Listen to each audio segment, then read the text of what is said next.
Welcome back to the Unathletic, everyone. When we were last with you, we were breaking down every single facet of NCAA corruption that we could think of, and now we turn our attention to the NCAA once again to see who or what team rides the bus this week. Nate, take it away. Who is riding the bus? So riding the bus this week is Louisville basketball. Not for having their national championship taken away. No. But for Not for sending strippers to recruit freshmen. Not that. No. No, but for losing a game in which they had a 4-point lead with 9/10 of a second remaining. Oh. They were up by 4 with 9/10 of a second remaining against number 1 Virginia when they had a bad foul on a 3-point shot. So Virginia went to the free throw line, made the first 2 free throws, but got a lane violation on the third one. So Louisville was up 2. All they had to do was just inbound the ball, but they got called for an inbound violation, turned the ball over. Virginia got the ball back and hit a buzzer beater bank 3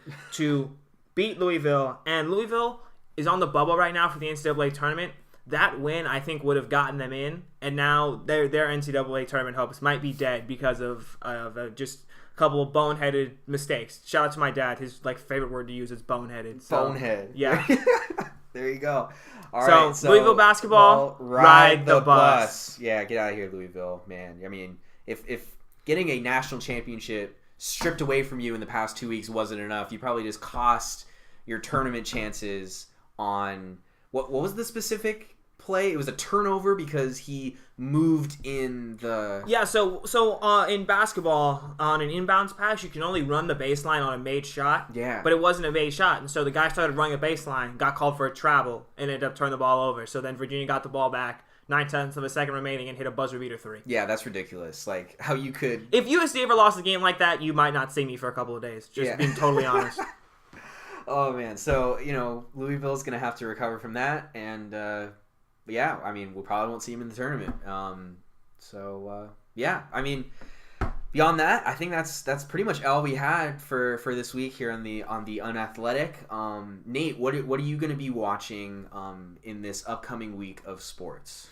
Well, we just spent a whole segment talking about NCAA basketball corruption, but I'm going to be watching You're still college gonna be basketball. watching. Yes, I got conference championship games coming up, and then next Sunday is Selection Sunday to find out who made the tournament, and I can't wait because the best 4 days in sports are coming up. Ben, what will you be watching this week? Before I let you know what I will be watching, Nate, I want to ask you, what's your hot take teams to make the tournament? To make the tournament, or to make a run in the tournament?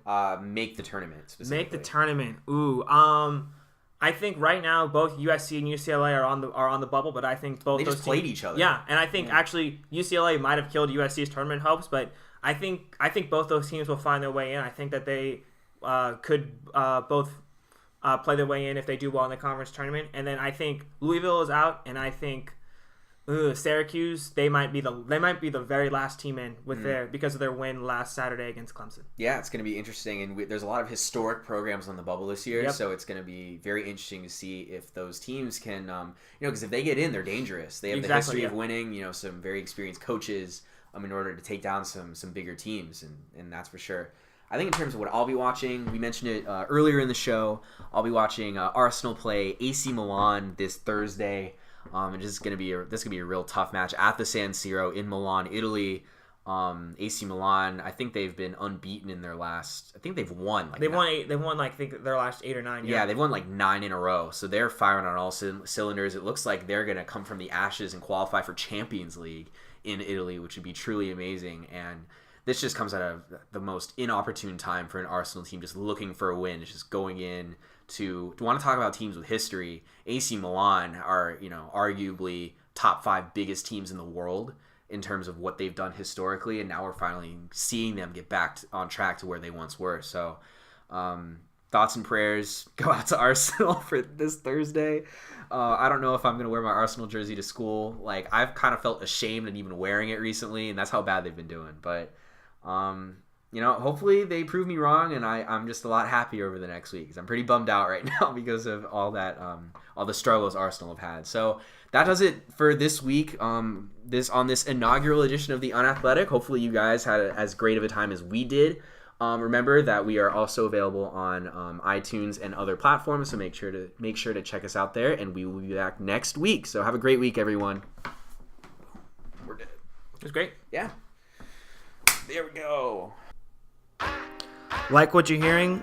Well, I've got news for you. You no longer have to wait a whole week to hear from your favorite sports personalities. Hi, I'm Nate Wiggins, and Ben Friedel and I have got you covered. Give our show, The Unathletic, a sports podcast, a listen. We release new episodes every Monday and are committed to bringing you the best content. That's right, the very best content.